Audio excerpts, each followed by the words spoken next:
Eto na mga kabasketball, marami na naman tayong may init na balita. Jamie Malonzo tablado na sa Gilas Pilipinas pool ni Coach Tim Cone.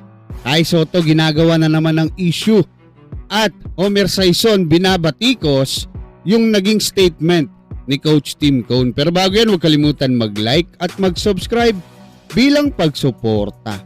Sa pinakabagong interview kay Coach Tim Cone patungkol nga sa ating Gilas Pilipinas, ay sinabi nga nitong hindi lang ang ating pambatong si Kai Soto ang out na sa Gilas Pilipinas ngayong second window, kundi pati ang 6'10" big man na si Quintin Milloria Brown. Ayon kay Coach Tim Cone ay mas pinili daw ni QMB na hindi sumama sa ating Gilas Pilipinas, at yung statement niya na yan mga kabasketball ni Coach Tim ay binabatikos, kinu-question ngayon netong si Homer Saison. Dahil ang dahilan daw kaya hindi maglalaro si QMB sa Gilas Pilipinas ay dahil hindi nga ito nabigyan ng kontrata ng ating national team, no? At just to be fair mga kabasketball, especially para sa mga Pinoy basketball fans na umasa, no? Bumili ng ticket, naniwala na meron tayong malakas na lineup, Twin Tower ay quadruple, no? Kai Soto, AJ, Junmar, QMB, dapat linawin yan ng SBP or ng pamunuan ng Gilas Pilipinas.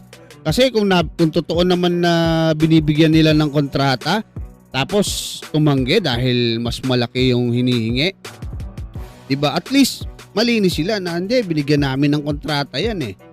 Kasi kung hindi naman totoo yung sinasabi ni Homer Saison, di kumbaga etong si Homer Saison mapapatunayan na nagsisinungaling.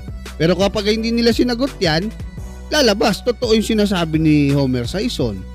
So just to be fair, no, para sa mga Pinoy basketball fans, kasi gusto po nating manalo eh. Ano ba problema? Pwede naman sabihin ng SBP, hindi, kulang tayo sa pera eh, no?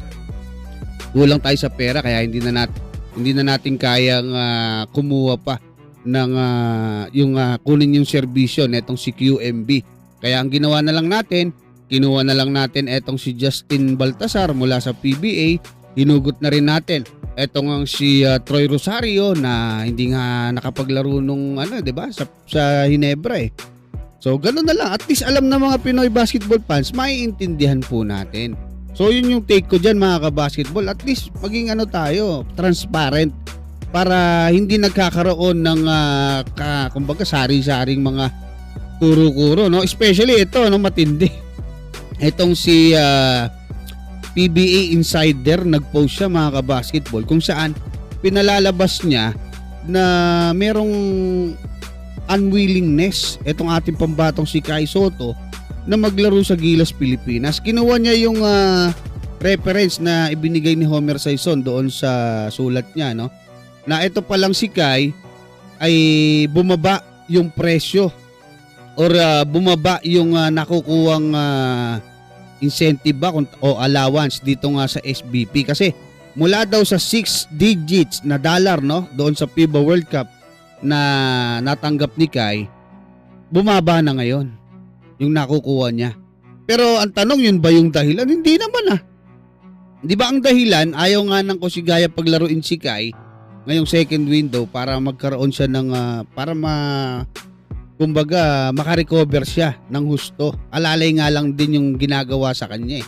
Mahaba yung minuto pero yung laro alalay lang, hindi persado. Diba? Bakit hindi ba naglalaro si Kai? Kasi para maintindihan ng lahat, no, ngayon kasi SMC na yung nagmamanage.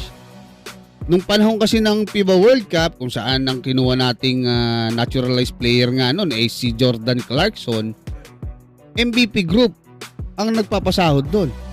Doon nga malaking araw yung ibinigay kay Kai. Ngayon kasi SMC na. Alam naman natin, naririnig naman natin kay Al Francis Chua, no, na pagka malaki yung hinihingi, hindi sila pumapayag. So ganun po yan mga kabasketball, para malinaw lang Kasi naglaro na si Kai dito kay Coach Tim Cone, SMC Group, dito nga sa Gilas. Tinalo na nga natin yung Latbe. Tinalo na nga natin yung New Zealand nang nandyan si Kai eh. So ano ibig sabihin? Walang problema kay Kai, maglalaro yan kahit walang sahod, kahit walang incentive. Diba? Bakit palalabasin na parang netong PBA Insider na parang ang dahilan ng hindi paglalaro ni Kai, 'di ba? Dahil bumaba yung nakukuha niyang incentive. Mali po 'yun mga kabasketball. Kayo anong masasabi nyo? Hanggang diyan, maraming salamat at God bless sa inyong lahat.